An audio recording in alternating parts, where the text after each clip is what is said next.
Hello everyone, my name is Jared Cadman. I've worked with Independent Solutions for 7 years. During that time I've been part of technical support and the other professional services team. With me today is David. David, can you tell us a little bit about yourself? Sure, hello everyone. My name is David. I've been a part of Independent Solutions for 7 years. During that time I've been a technical support analyst. Currently I'm sitting as a senior technical support analyst. Excellent. Alright. So the purpose of these webinars is for Independent Solutions to have open sessions for retailers to ask questions about Profit Track on a more open basis. From session to session, we'll keep an eye on what you request in the chat of the webinar and what cases are logged to support and the base of the next session of the topics that we see. So these sessions will be held monthly at this point. That may change to be fortnightly or maybe a little bit longer depending on the sort of sessions that they will be. And that'll be by public demand. So going through that, we're on the latest version of Profit Track on the screen here, so we're just going to go through a couple of the features in the latest build. If you are interested in this, you'll just have to give us a buzz and talk to the sales team or your individual account managers about where they are or if it's possible to be implemented at your store. So in one of the latest builds, we introduced a watermark on the end of day reports. So if the day is not finalized, you'll get an unfinalized watermark in the back of the report. One of the other things we've added is transfers of POS. Now, transfers of POS is if you use stock counts in the back office and transfer management there. It's more or less the same, but with a different UI on the point of sale. Idea being if someone breaks stock, rather than having to count it at the back office, you can just put it straight through at the point of sale. So if someone drops eggs, milk, etc., that sort of thing. We now integrate to a cigarette vending machine. So if you have the specific machine itself, it's integratable. That's just a few settings on our side. You will need to talk to your account manager for that one. We've introduced SIRA exporting, not reporting. So as you go through, you can put an export out to a certain location for your SIRA. And as you may or may not have seen on screen, at the top part here, all these pumps look a bit different to what you may be used to on your live site. As the POSTEC was announced at end of life, we had to come up with a new solution. So we came up with FlexiFuel, which is the program at the top there, which integrates to a couple of different fuel controllers, POSTEC being one of them. It's not currently released. If you want further information on when it will be released or if it's available for yourself, just contact your account manager. As this is the first session, we're going to go through a bit of general information about Independent Solutions. So Independent Solutions is now part of the Vela Software Group, and as such a couple of our details have changed, though most of it is the same. So our phone number's updated. It's now 1-800-020-946. We're now physically located in the Brisbane Technology Park in 8 Mile Plains at 37 Brandall Street. You can still reach us on support@independentsolutions.com.au if you need to email in any of your inquiries. And our website's still the same. You can still get consumables from there. All of that's the same. Today we'll be going through end-of-day management, how it works, and some common questions we get asked. Please feel free to type out questions during the session. Some questions may be answered as we go through, so we will have an open Q&A at the end, but most of the questions will be covered during.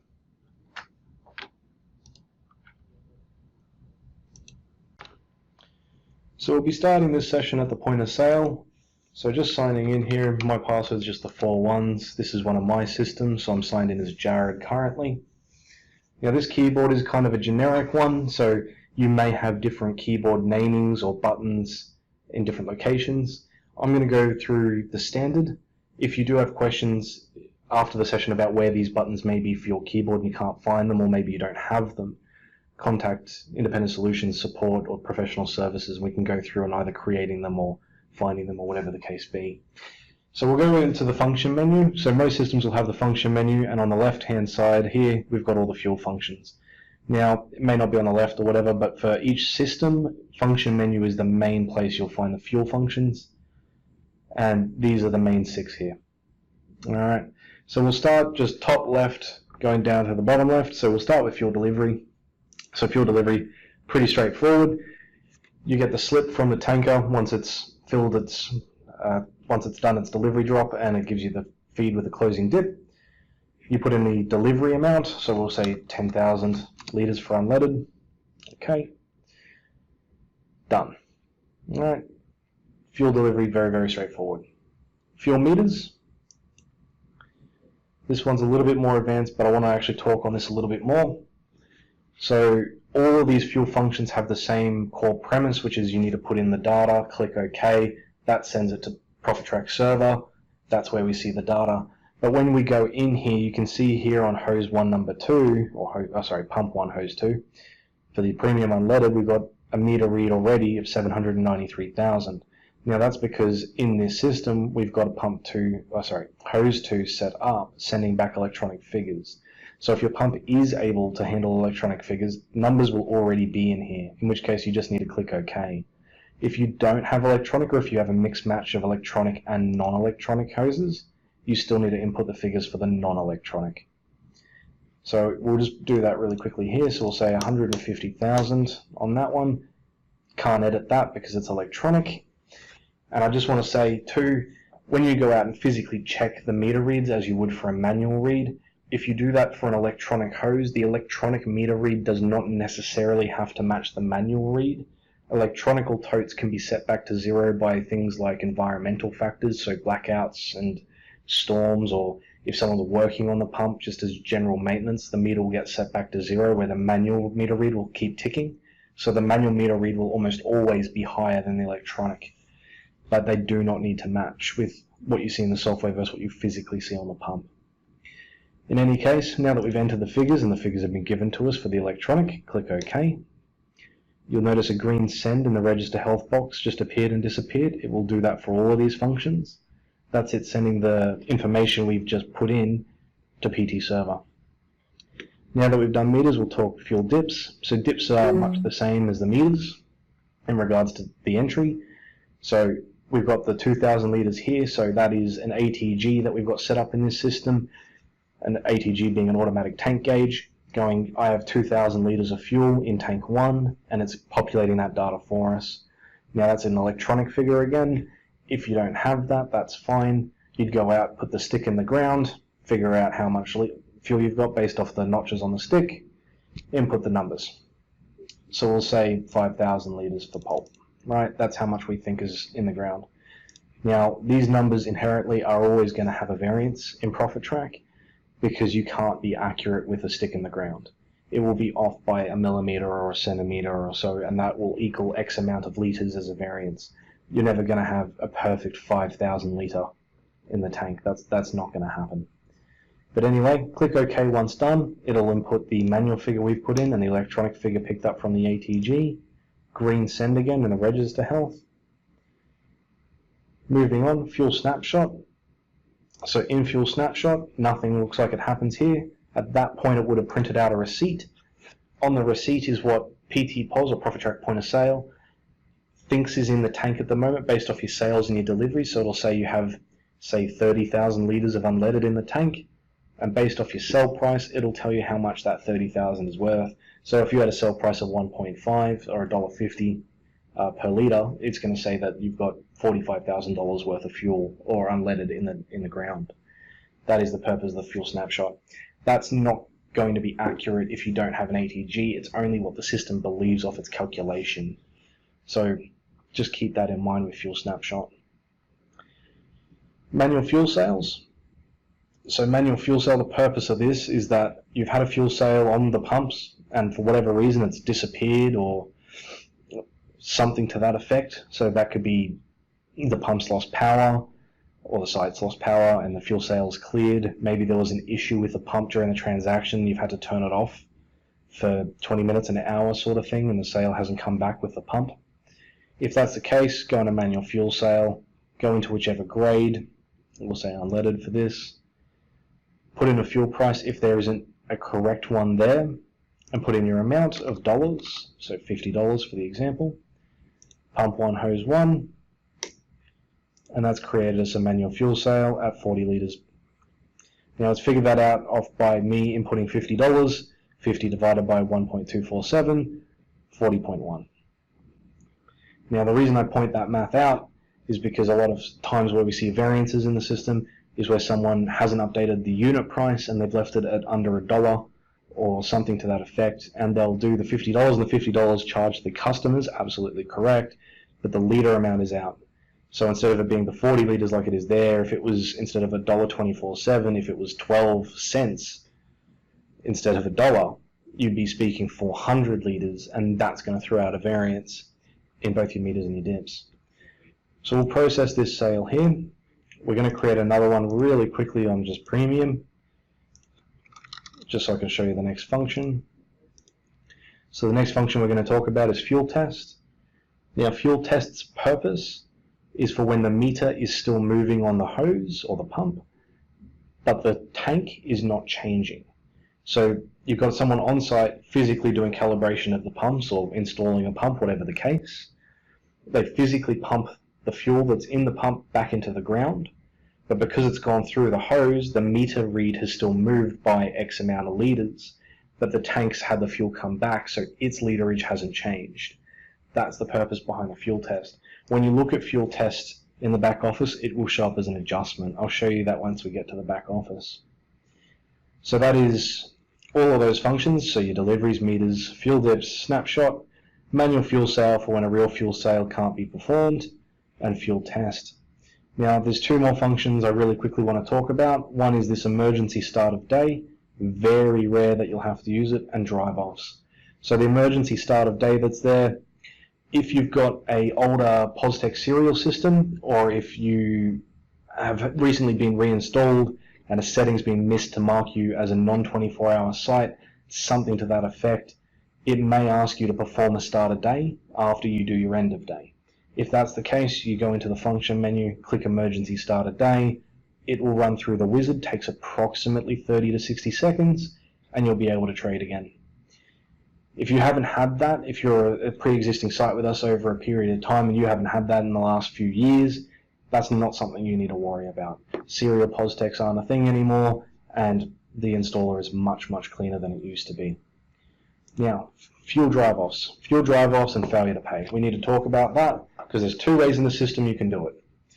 So you can set up one of the buttons in the function menu, I don't have one here, as a fuel drive-off, and its functionality would be as a drive-off. Now, the problem with that is that it cannot be treated as a failure to pay. When it's a drive-off with the functionality of drive-off, that fuel sale is marked as gone. You can't bring it back.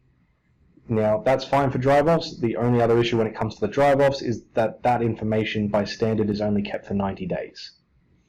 So should the police need it in half a year or a year's time, for whatever reason, the sales, you're not going to be able to see it. It's gone. So the other way, which is also a bit problematic but is a bit cleaner, is to process them as account sales to an account called failure to pay and fuel drive-off. Now, that means that should someone fail to pay but come back later the day or the next day or later the week, whatever the case, you can bring it back off the account, charge it properly, everything balances. The issue with it being used as fuel drive-off is that if you actually do have a drive-off, you're selling that fuel by charging it to an account. So the best way we found to do it is to set up one button for fuel drive-off, which is linked to the drive-off functionality as long as you're all right with the 90-day period as standard, and then have an account called failure to pay and handle the failure to pays as an account transaction, which could become a fuel drive-off, and then use fuel drive-off for legitimate fuel drive-offs. If you're not sure how that's currently being handled in your system, just give Independent Solutions a call, talk to support or professional services, and we can go through that with you.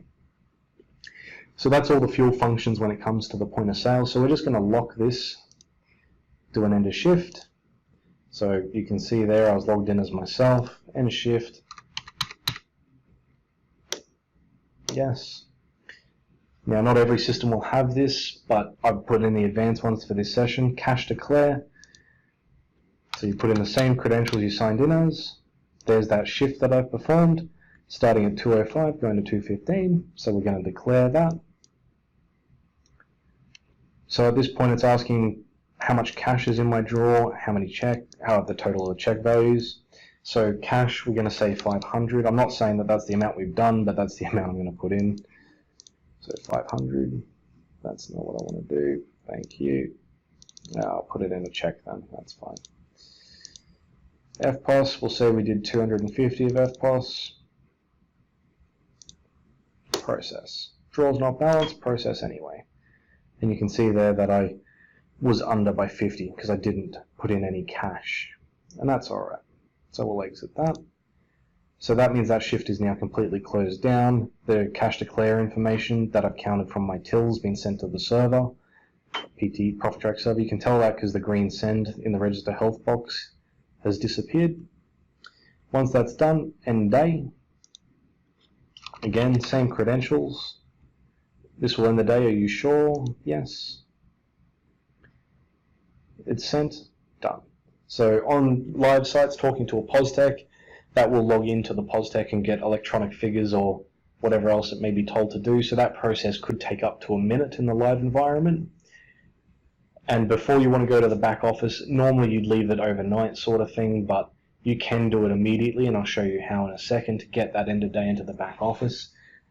But did want to talk really quickly about that end day function. If that end day function is not physically pressed and done exactly as you saw just there, you won't have dips and meters data come back into the back office for the day. On the other hand, you can do an end of day early. So if we're talking a site from 10 p.m. to 10 p.m. as their trading hours, if they need to shut down at 1 p.m. because they've got a new forecourt going in or something to that effect, you can absolutely end day at 1 p.m. because that's the end of that trading day. You can absolutely do that. Where you do need to be careful with end of day is where you could, what's called slivering an end of day, where you do one before your system cutoff and one after your system cutoff. So if you're not sure where your system cutoff time is, again, talk to Independent Solutions. I will show you that setting in a minute though. So let's say your system cutoff is at 11 p.m. using the site as 10 p.m. to 10 p.m. as we said before. So end of day cutoff is 11 p.m. We do a physical end of day like we did just then at 10:30 p.m. We do another physical end of day an hour later, 11:30 p.m., and which is half an hour past our cutoff, an hour past our last physical end of day. At that point, if you don't do another correct end of day on the 11th, on the next day of trade, it will take the timer from being from your last physical end of day, so 10:30 p.m. to 11:30 p.m. That will become one trading day. If you do another end of day the following day, 10 p.m. as you should in that environment, that end of day will overwrite the one at 11:30. You'll avoid the sliver. If a sliver does occur, there isn't a way to correct it. You've got to just keep rolling with it after that. So that's the point of sale. We're just going to close that down and we're going to talk about profit track. So close that, close Flexi Fuel, open profit track. Here we are. All right. So in profit track, you've got two options to collect the end of the day. You can go into Tools, Collect Sales, or Comms, Collect Sales. They'll both go to the same place. So here you can see that shift that we just completed. Now on there it says waiting, meaning that it's been ended completely. The shift is ended. If it was currently still in use on the point of sale, it would say active. On the right-hand side of this screen, you can see all the individual sale types it's going to collect, so PLU sales, department sales, clerk sales, etc. What I want to point out here is that fuel sales and collect fuel EJ are completely separate things, so you won't see those collect the same as you will as a regular shift. You can collect these information, the fuel sales and fuel EJ, even without a shift being in here if fuel functions have been performed. Now, talking about the perform backup tick box in the bottom right there, says exactly as it says there. If you leave that ticked and click start, it will back up the profit track databases. The system will do all of this automatically at a set time every night.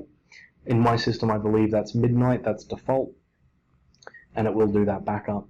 Now I'm going to disable the backup for the purpose of this training. I don't recommend that, but this is just to keep it a little bit shorter. So there it goes, collected the fuel sales, all super quick, all done.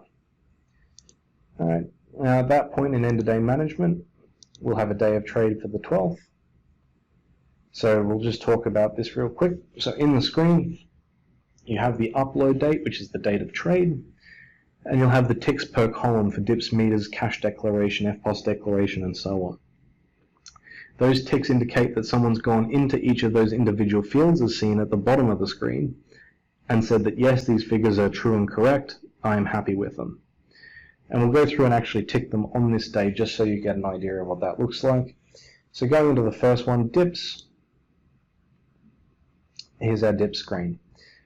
Alright, so we'll start with what the columns are. So the tank number is self-explanatory and so is the grade. So tank 1 is unleaded, tank 2 is pulp, etc., etc.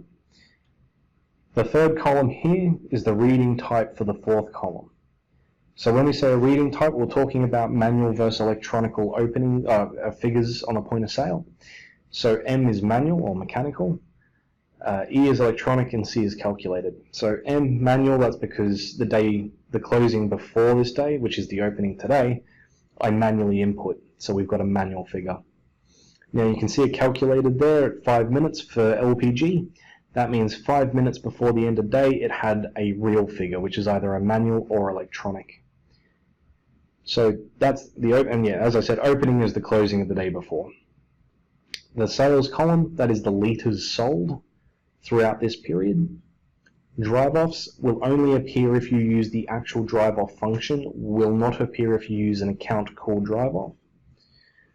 Deliveries, self-explanatory, we put in that delivery at the point of sale for unleaded, so it's showing the 10,000 there. The closing, same logic as the opening, we've got the 3 different reading types, C, M, and E, calculated, manual, and electronic. So you can see there we've got 2 calculateds at 7 minutes and 2 calculateds at 10 minutes. And that, as I said with the opening, it just means before the closing figure 7 minutes prior, there was a real figure, and 10 minutes prior, there was a real figure.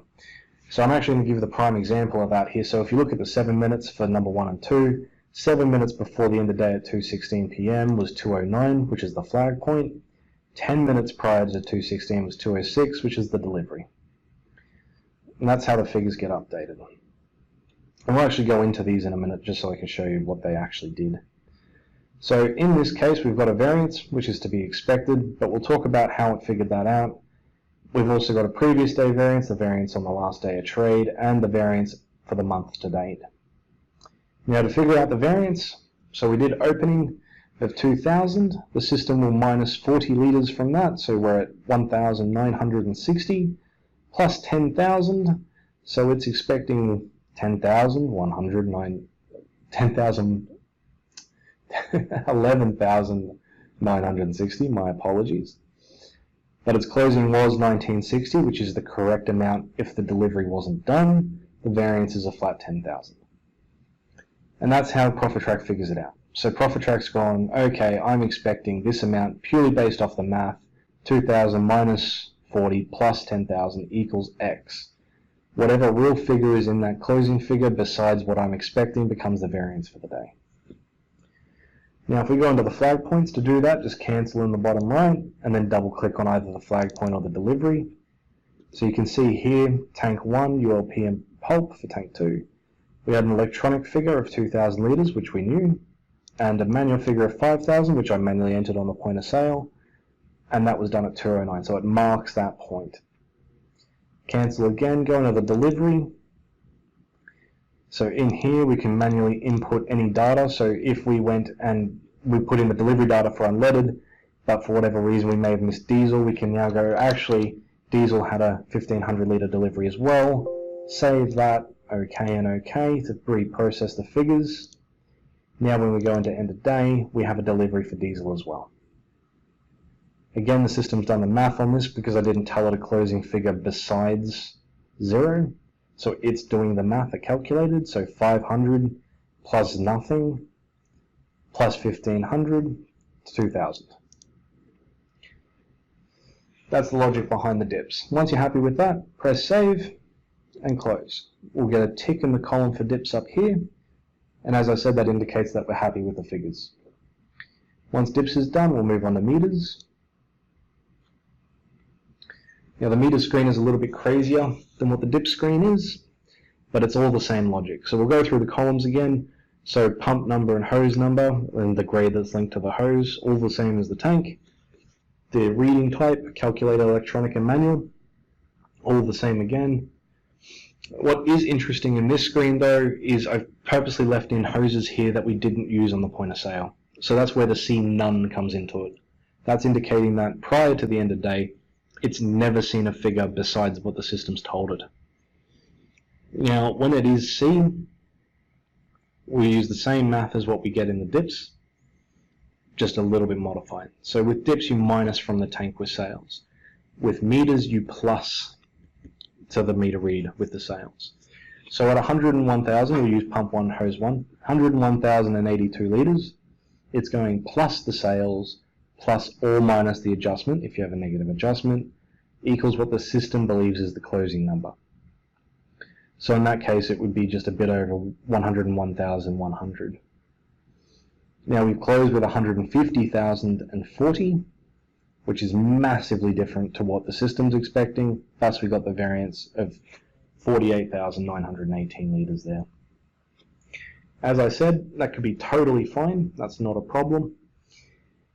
But that's how you figure it out. If the meter is far higher than what is expected with a manual figure, somehow you've sold fuel on the forecourt that you haven't on the point of sale. So that's where fuel sales would disappear, and a manual fuel sale is not performed to make up for it. By the same token, if you have more sales than you do meter, you've sold more through the point of sale than what's gone through on the forecourt. That's where a manual fuel sale is being performed where it shouldn't be, or perhaps a go sale's popped up and someone's processed it as an actual sale instead of clearing it. Just to keep in mind when you're tracking variances. Now with that being said, once you've figured out your variance, if it's not legitimate and you just want to remove it, if you click on the number, in this case negative 48,000, it will give you three adjustment types: meter rollover, meter changeout, and other adjustment. So meter rollover, the point of that is that the meter's physically rolled over, so it's hit 999,999 and the next litre starts again at 0. If that happens, you'll get a variance of 999,999, or if it's a high flow pump, it'll go up to the 9 million instead of just 999,000. In either case, that's fine. You go in a meter rollover and you put in a rollover point. So that's 1 litre over the 999,000. So if I clicked OK to that, it would reset the variance, assuming that the meter rollover is at 999,000. If it wasn't, I just have to add the 0 for the high flow pumps. Meter changeout, that's where you've got a manual meter read, but the meter itself is physically broken or, for example, jammed. Someone will go out there, replace it with a new one, or one spare perhaps. Now, if that spare doesn't start at 0, you need to put in a figure. So you put in the old meter's final read, let's say 150,000 for the sake of this, and the new meter read could start at 0. That would be totally fine. Could start at 0 if it's a brand new meter, or it could start at like 5,000. And that's fine too. Just put in the 5,000, that's where it started. The third and final is other adjustment. So that's where it's not justified by one of those other two things. So it's not a rollover or a changeout. So for example, this here, we could argue that it was calculated none at the opening, but it's had a real figure towards its closing. So if you were always calculated and you're now manual and you just don't want to see the variances when you transfer between your reading types, you'd put it in here as the opposite number.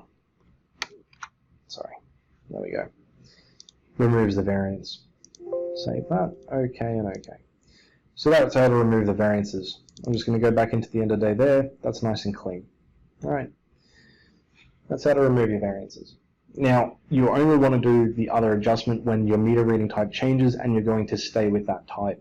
So if you're bouncing between manual and electronic all the time, as I said before on the point of sale, those numbers don't have to match. You'll always have a variance. So keep in mind, if you do go M to E and you have a massive variance, it may be worth leaving it there if it's going to bounce back to manual, because it'll balance over the 2 or 3 days between when it bounces back and forth. But if it's gone from manual to electronic and you know you're staying on electronic, you could do another adjustment to remove that variance. Now, we were talking about the fuel test on the point of sale. So you can see on pump 1, hose 2, we got the adjustment there for the 34 litres, and that's what a fuel test shows up as in meters. All right. So cancel this. We're just going to go in the flag points. It's more or less the same as what we saw in the dips. It's going to show us the manual and electronic totes that it got when we manually did it on the point of sale, and the electronic figures it got from the pumps. All right. Now we've already saved meters, so we've got a tick in the column. So we're all happy with the meters on that one. So we're going to move on to the cash deck here.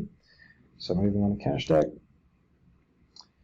All right, so we've got the one shift, which is mine, totally fine. So the expected is based off which of the tenders were put through, or which of the cash-based amounts were put through the point of sale. So we did one sale of $50, so the point of sale expected $50 of cash in the draw. Same would go for any of these functions, whether it be FPOS, safe drop, etc. I declared $0 of cash. There was nothing in my drawer, but I declared I did have $500 worth of checks, $250 worth of FPOS. So I have a variance of -50 because I've lost the $50 note somehow, but I've gained $750 between check and FPOS. Now, being the manager in this example, I'll go, you know what, I found that $50 note, so it's fine. But I don't know where those checks are, and I don't know where that FPOS is. So that needs to be justified. The only variance on the date is to be accepted eventually or figured out. So the system is only going to tell you what it expects. That doesn't necessarily mean it's correct. So that's where we said if you did a fuel sale twice, like it was a go sale, for example, you're going to have more cash or FPOS, depending on how that second sale was tendered. You're going to have more tender in cash deck than what you physically had to go through the point of sale. And that's where you need to go back and try and figure that out. So at this point, we're going to say we're happy with this, so OK. We get a tick on the shift here, as you can see in the edited column. Once we close out, we have a tick in cash deck. Moving on to the FPOS declaration. There it goes. Excellent. So same again as it was with the cash deck. So it's expecting either American Express, Diners Club, or regular FPOS. Of course, we didn't process any FPOS transactions on this shift.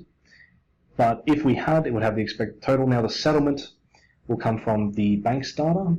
So the settlement field in this screen is provided by the bank. If the fields are blank or if they're ever incorrect, the data can be retrieved from the bank or the fuel card providers if you're using Motor Charge, Motor Pass, so on and so on. Again, the difference between whatever settled versus the expected equals the manager variance. Once you're happy with it, click OK. Moving on to bank deck. So bank deck, which is mostly checks, also cash, is more or less the amount of physical tender that's going to be going to the bank for the bank deck. So we're going to say we had the $50 note, absolutely. So $50 cash. We'll say no check because, as we said in cash deck, don't know where those numbers came from. Save. Done. Get the tick. Alright, now before we move on to the finalize, just wanted to show you a couple of the reports. So if we go into the department sales report, alright, you'll notice no section, nothing set up here.